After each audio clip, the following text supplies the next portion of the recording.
I have read a fiery gospel writ in burnished rows of steel. As ye deal with my contenders, so with you my grace shall deal. Let the hero born of woman crush the serpent with his heel, since God is marching on. He has sounded forth the trumpet that shall never call retreat. He is sifting out the hearts of men before his judgment seat. Oh, be swift, my soul, to answer him. Be jubilant, my feet. Our God is marching on. He is coming like the glory of the morning on the wave. He is wisdom to the mighty, he is honor to the brave. So the world shall be his footstool, and the soul of wrong his slave. Our God is marching on. John Brown's body lies a mouldering in the grave. John Brown's body lies a mouldering in the grave. John Brown's body lies a mouldering in the grave, but his truth goes marching on. What are we willing to give our lives to? What are we willing to give our lives for? How fiercely should we resist evil? Can we be corrupted by our righteousness? John Brown hated slavery with every fiber of his heart, his soul, and his body. And because his body followed so faithfully the urgings of his heart and soul, he ended his brief term upon this earth, swinging by the neck at the end of a hangman's rope. John Brown dreamed one great dream, a dream of freedom and brotherhood. And because he stood simply, steadfastly, and unflinchingly for that dream, the earth shifted on its axis. We begin. The value of portraying Brown and presenting Brown, correcting history, if you will, keeping the mission of Brown alive, the issues around racism, what the hope of our society is to resolve these issues. And representing John Brown is the best that I can do. So often people refer to John Brown as being a fanatic, and I prefer to think of him as being highly focused. He seemed to have a design for action that was very clear to him. He's a very, very good company for me. And I think I'm just the guy. I'm just the guy to portray John Brown.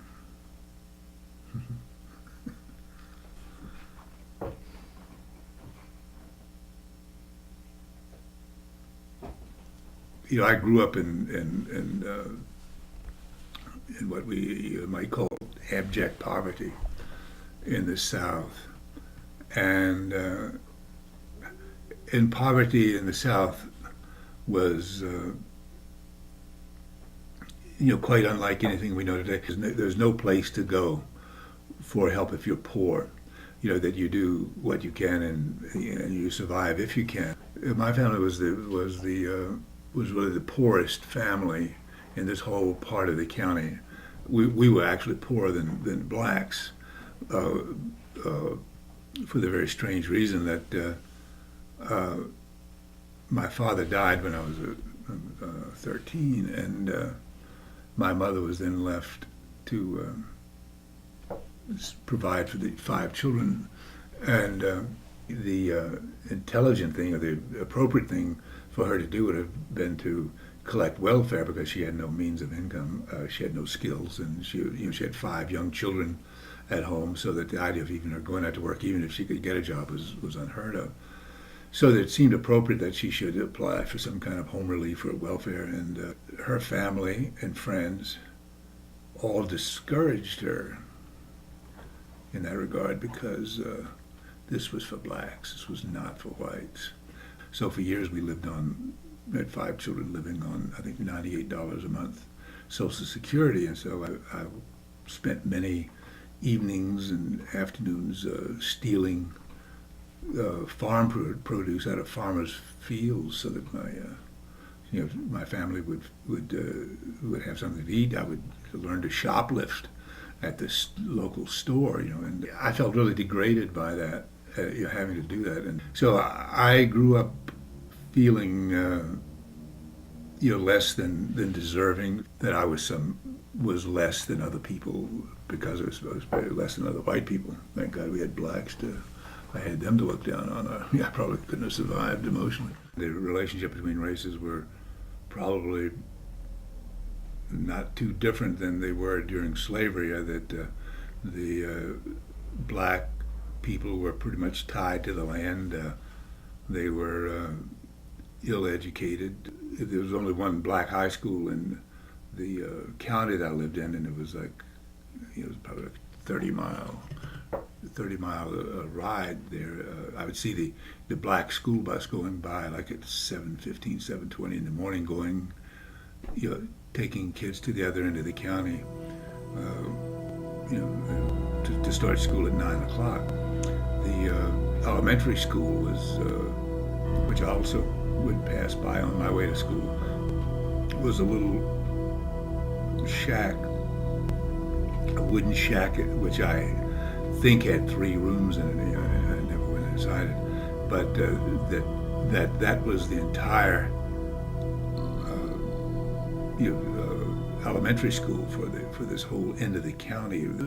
I mean, it did not seem naturally a wrong thing as I was growing up. I mean, the system of segregation was so complete and so well justified that I don't really think I thought about it twice until I got out of the South and had to work, mostly in the Army, had to work with black people who were obviously at least as smart as I was, and many times much smarter, brighter. I mean, that was an astounding the thought to learn that there were black people who were intelligent. There's another scene in the play, one of the early turning points of Brown's life and the play, where he first comes back with the man he's been traveling with to his home and finds their chained slave in the yard there, who's been treated especially horribly. I wonder if there's an incident in your own life that marks that same kind of realization. Yes. I was in the Army. I was 21 years old. I'd been in the Army almost 3 years. I had been an athlete when I was younger. I'd played football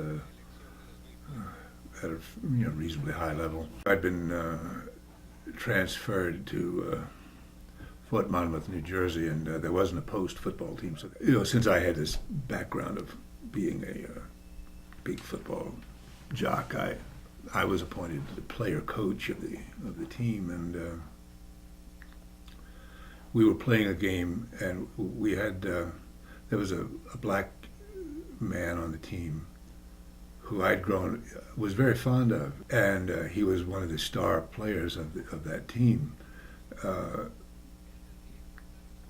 And I think we were in the finals for the post championships. We were playing the MPs or something, and we took a timeout, and and somebody brought some water out onto the field for us to drink, and it was a bucket, the old-fashioned, the bucket and the dipper, and this guy who we had kind of a bonded friendship, and he took the dipper and the bucket and drank the water and handed me the dipper. And I said, no thanks, I don't want any water. Well, I mean, he knew exactly what the deal was immediately. And, his face, in the midst of this very competitive football game, his face, I saw his disappointment in me in that moment. And I saw how deeply he was hurt. I said, God, I will never do I will never do that to a human being. I will never do that to a human being again as long as I live. I had never before seen an African chained to a post in their yard. They kept a black slave, just a boy like me. He didn't even have whiskers on his face. He was naked and half starved, and it was obvious he could not live through the winter. They made him sleep outside in the bitter cold with only a thin blanket to cover him. I heard the kind voices of my companion and his family turn harsh with abuse as they ridiculed and tormented this poor slave. They whipped him savagely for the slightest infraction and fed him only the most vile scraps, rotting garbage that even their hogs would have refused to eat. Once, when they caught him stealing a bit of decent food, I saw him beaten with an iron shovel until blood gushed from his wounds. I became sick at the sight of it, but this man was unabashed in his cruelty. He said to me, "Hey, son, you gotta remember that a nigger ain't nothing but a two-legged mule." This play is not a work of fiction. This play is based, it was taken from documents, from records. Slave owners could kill blacks, if they wanted to. Yeah, they'd be ill-advised to do so because it's tearing up money. It's money they're throwing away. Once in the Jim Crow South, when blacks were just niggers, then no problem killing a nigger. That's not a problem. Killing a slave is a problem. I'll play devil's advocate for a minute. There's a room full of young black people in this room. I noticed that you like to throw around that N-word. Did anyone ever say anything to you about it? Because that's a sensitive topic amongst a lot of people. Oh, yeah. Well, I'm doing history. You can't tell me that that word has never been used by white people against black people. You can't tell me that. Well, they don't use it openly and fluently as you do. I'm not afraid of it. I'm not afraid of it. It's I put it in the context, and I'm not here to make anybody feel good. I'm here to tell the truth. But what's more horrible than the word is the attitude, and that word simply reflects that idea, and it's the idea that's the abomination. If you got to use the word, you got to use the word. I didn't make that decision. You know what I mean? Do you use the word when you're not quoting somebody? Oh, I might use the word. I would never. I will use it in the Jim Crow. We don't want no niggers in Kansas, free or slave. I responded, "It is not the poor black slave who is your enemy. It is the rich white slave owner." The night of May 24th, 1856, Brown retaliated for a pro-slavery raid on Lawrence, Kansas.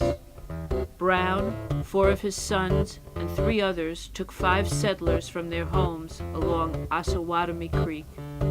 They then shot or hacked to death these alleged Kickapoo Rangers. Kansas. Oh, bloody Kansas. It was no place for a compromise in 1856. Southern politicians tried to turn the Kansas Territory into a slave state. Popular sovereignty, my foot. Importing drunkards from the slums of southern cities to vote for slavery. My sons and I went to Kansas to resist them. We formed a militia, and we stopped them at the Battle of Blackjack. My little band of 25 or so defeated a force of some 275 men and sent those marauders hightailing it back to Missouri. But they soon retaliated. Under a banner proclaiming the supremacy of the white race, 1,000 of those barbarians burned the town of Lawrence, beating people, killing 7 innocent citizens. If you hated slavery in the late 1850s, what would you have wanted to do? What can we do about it? You can follow me. You can all follow me. God has anointed me to wreak his vengeance on the Kickapoo Rangers. I will teach these barbarians that we can fight too. I will strike a blow to avenge every death that they have caused. I will end slavery in the United States by any and all means that I find necessary. Here in my pocket, I have a list with 7 names on it. 7 of their leaders. 7 murderous criminals who do not deserve to ever again see the light of day. I do not shrink from what must be done. The sight of blood gives me no pause, for there can be no remission of sin without the spilling of blood. That night, we changed America forever. Before then, not a single hand had been raised to oppose the shame of our nation. After this sacrament in the swamp, oh, how willingly and joyfully I made war on the minions of Satan in slavery. Vengeance is mine, saith the Lord. It was God's will that I executed that night. I struck a blow for freedom in 1856. Those 7 savages, those 7 Kickapoo Rangers, fully deserved their fate. If I had to choose, because when you said Martin Luther King, she said, that's right, nonviolence.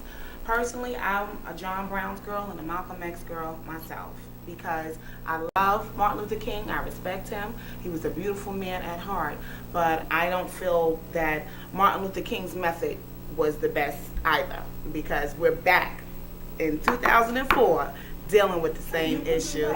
Right, because if you don't stand for something, you'll fall for anything. Slavery was reinstituted again after Jim Crow, so that slavery existed almost in its original form. I've never had to experience it directly, but I see it happen.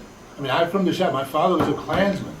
My great-grandfather owned slaves. I've been aware, acutely aware, of the relationship across the color line every moment of my life. When you go back into the white neighborhoods, like the ones that are really racial, aren't you like intimidated by them, by going in there and actually doing this play? Because I moved from New York to Miami, and I'm telling you, I turned a corner down south somewhere, and I experienced this myself. There were men with white things over their head, with the Confederate flag on the highway. There was no cars around. Oh, and they were just shaking their thing and calling me. I know a lot of white people, man. Well, they do that. I mean, in my lifetime, I've lived through some rather cataclysmic events. But I think the most startling day of my life, the things that where the environment was the most affected by events, was the day that the Brown versus Board of Education decision was announced. I was riding in a car with my algebra teacher. My teacher was absolutely beside himself hearing this news on the radio. He almost wrecked the car. And he went into an incredible tirade about how this couldn't possibly be. Well, all around me for the next several weeks, several months even, the people were absolutely incredulous, white people, that this was such a horrible fate that blacks would have to go to school with whites. It seemed such a horrible fate that it could not possibly ever happen. That it was so much of a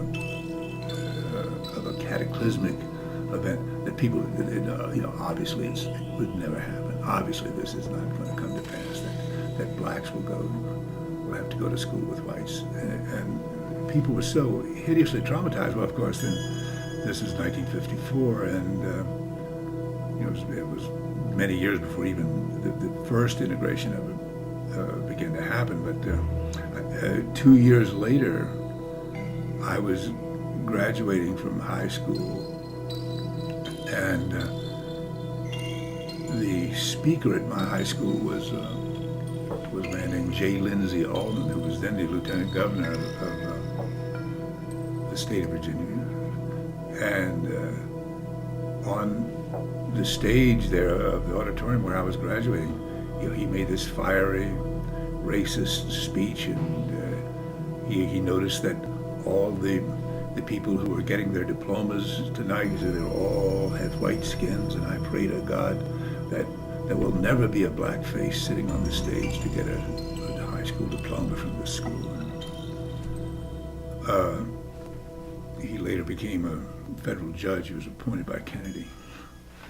And honestly, in my opinion, I'm past the color issue. It's not black, it's not white. It's a green issue. Show me the I think money. one funny thing about it now versus then is that, especially dealing in the North here now, people still have a lot of prejudice amongst us, and they try to hide it a little more. But when you go down to the South, because I'm from the South as well, from Virginia, and they still let you know. They don't try to hide it. They still don't try to hide it. To this day and age, you can be free, but they still do not give you the just respect that you receive as a human being, as a person. And they have no problem letting you know how they feel. And there's nothing you can do to change their mind. It was passed down from generation to generation, and I don't care about the Union of the States or anything like that. They still feel that this is their right. They feel that they're more than you. They will not be equal to you. Even when the schools did the segregation and the desegregation thing, my mother went to school the year that desegregation actually happened, the year she graduated from high school. And it just didn't change anything. The rules were there on paper, but the actions of the people is still, to this day, it doesn't change. Okay, it's very easy to tell someone you could be anyone you want to become, and you go into bed with blisters in your stomach, or you don't have a decent place to sleep, or clean running water, or an education, or a leg to stand on. It's just that I think that John Brown knew that in order to make a change, he had to give up his land, because sometimes people don't take things as serious until they hit home. I've since come to realize that his glorious plan was for me to fail in order to be taken captive and thus become a martyr in his holy quest.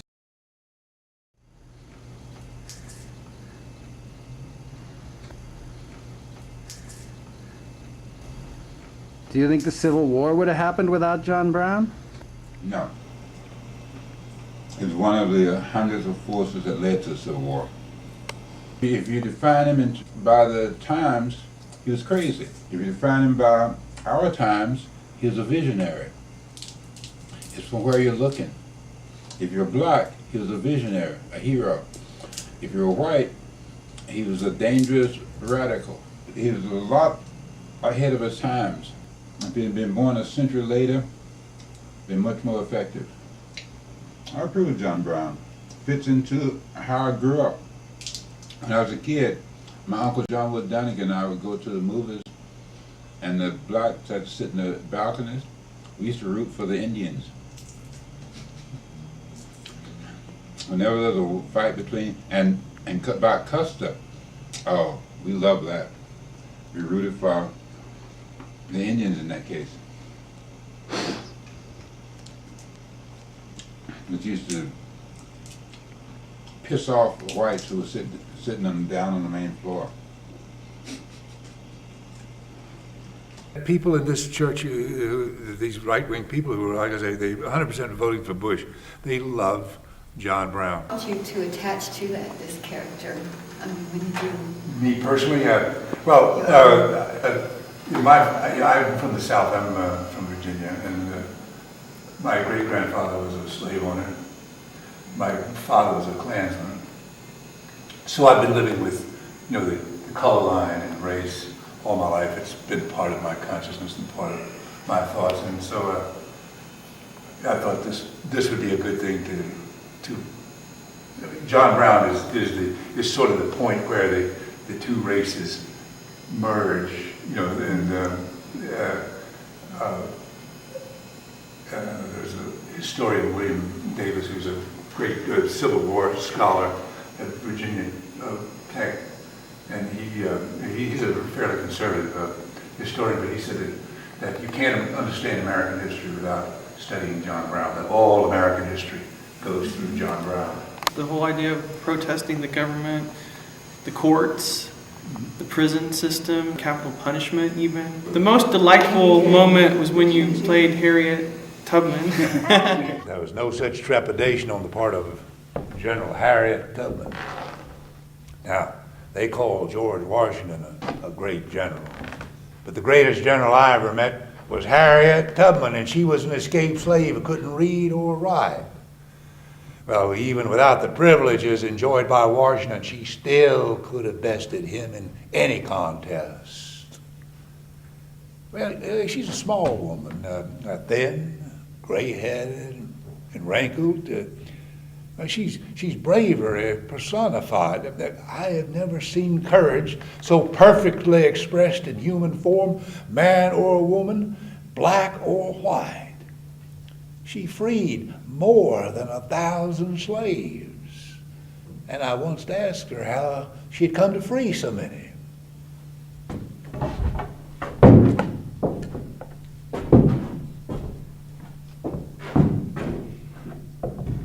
Oh, I could have freed 1,000 more if they had known they was slaves. I just did use half the sense that the Lord blessed me with, and I trust in Him, so I don't have to worry about losing my nerve. I just come to the place where I'm going to do my business and walk right down the main street to see if any mischief going on.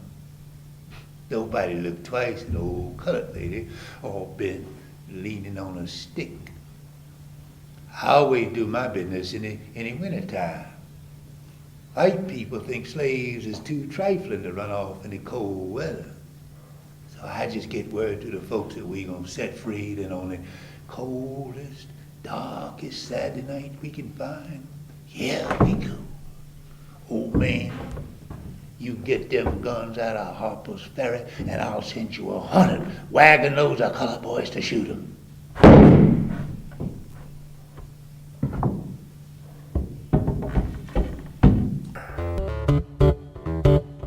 On October 16, 1859, Brown, with a force of 21 men, occupied the U.S. arsenal at Harper's Ferry, Virginia.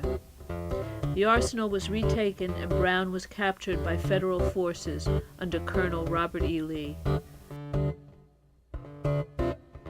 10 of Brown's men died, including 2 of his sons, along with 1 Marine, an innocent freedman, and Harper's Ferry's mayor.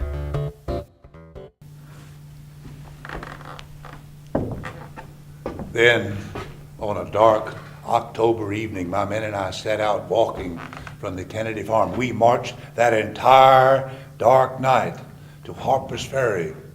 Before dawn, my men and I stormed into the town and captured the arsenal and several hostages. Now, our troop consisted of 5 black soldiers, 13 whites, including 2 of my sons and me. Shortly afterwards, the first tragedy of this war occurred. My son Watson shot a man who had failed to respond to his command of halt. Shot him right through the lung, and he died coughing up his own blood. That man was Hayward Shepard, a recently freed slave who was on his way to work as a baggage handler at the Harper's Ferry train station. He was deaf, so he could not have heard Watson's command.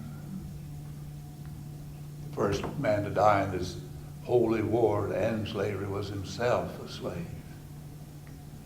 My heart broke when I heard that news.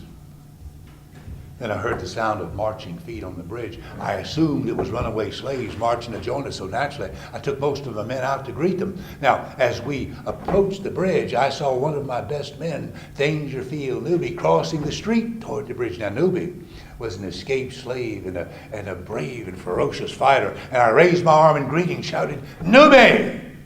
Immediately, a volley of musketry rang out from the bridge, and in the next instant, Newby lay flat on his back, a gaping hole in his forehead, his brains oozing out onto the cobblestone. For a moment, I stood frozen to the spot in shock. Then I started toward Newby, but my son Oliver grabbed my arm and pulled me back. I quickly recovered my wits and realized that we were in a dangerously exposed position. Back into the arsenal, boys! Or perhaps I should have escaped and survived to fight another day.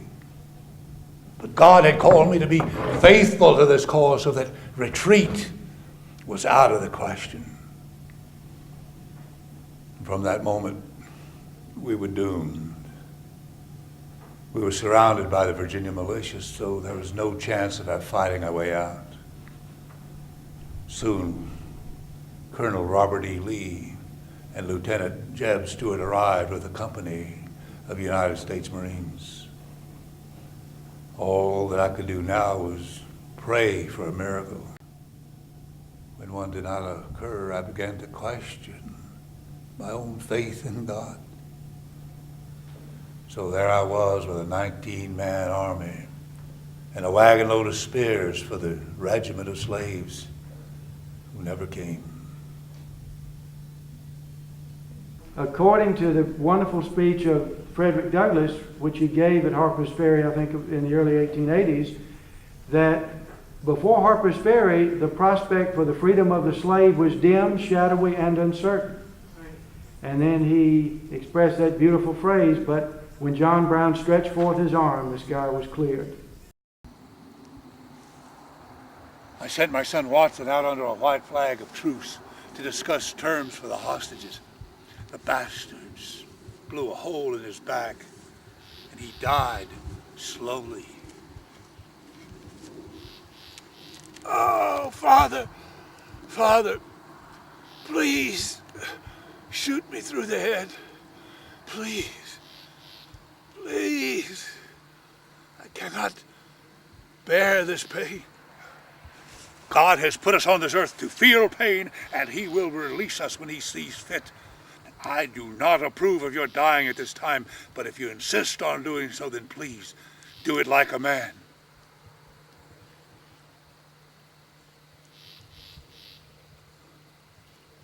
I don't think he had it in him.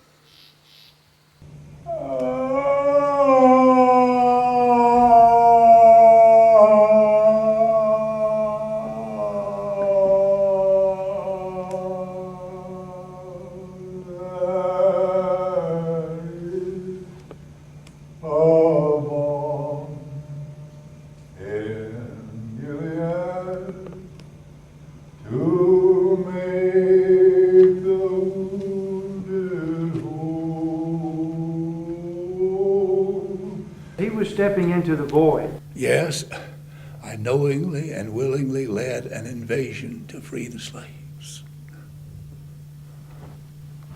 Well, of course, the jury convicted me after deliberating for less than an hour.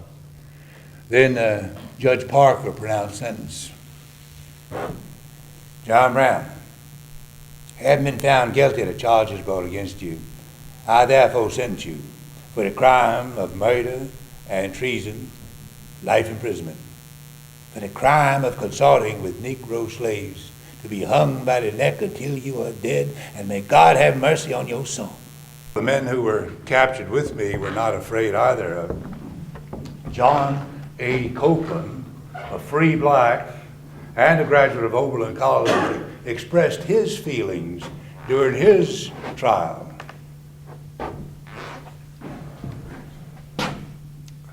I would not shame my dead companions.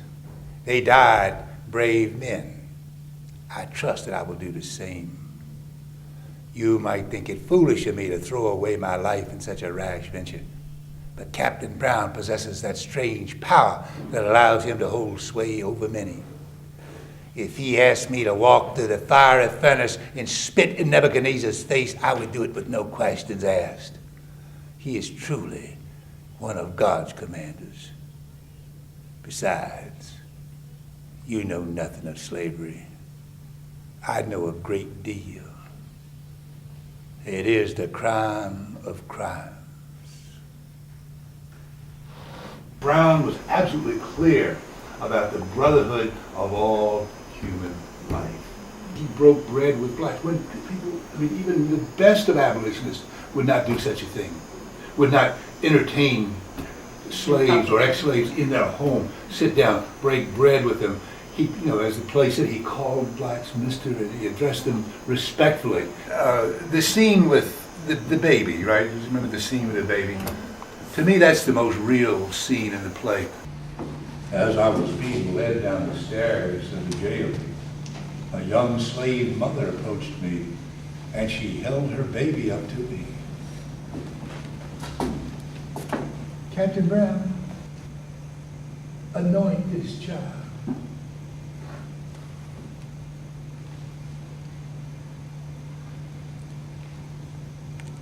I never thought I'd live so long as to see a white man who put his white lips on the lips of a black face. I hope this child lives a long time so she can testify that you've done it.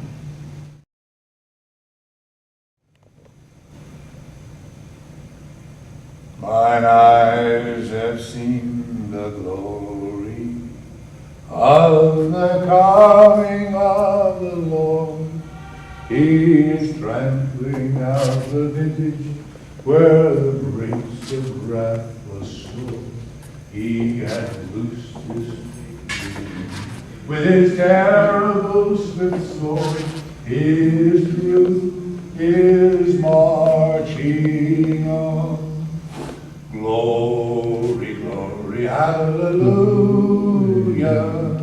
Glory, glory, hallelujah. Glory, glory, hallelujah. His truth is marching on.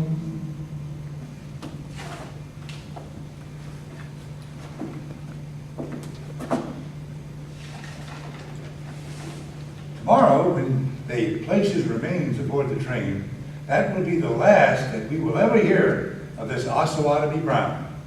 Signed, Robert E. Lee. North and south the fire shall roll, hide by me.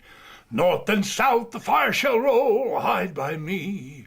North and south the fire shall roll, how will it be with your poor soul? By that old rock of ages cleft for me. By that old rock of ages cleft for me.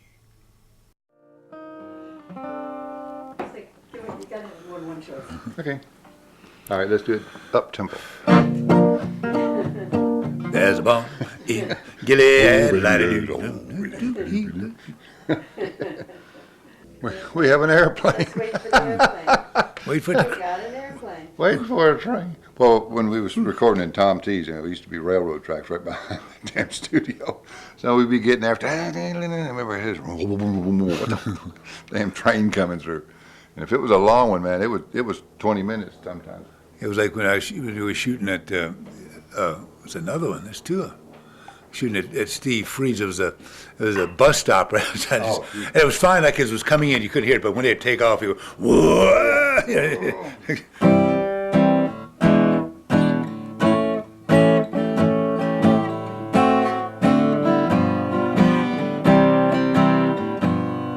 There's something about a cup of coffee that makes me want a cigarette. The tobacco and the chicory seems to fit me to a T. They go together like guitars and Chet. Sometimes I get up early in the morning and stir around before the sun comes up. So I start the coffee perking and I get my lighter working. Then I'll fill the ashtray in my coffee cup. There's just something about a cup of coffee that makes me want a cigarette.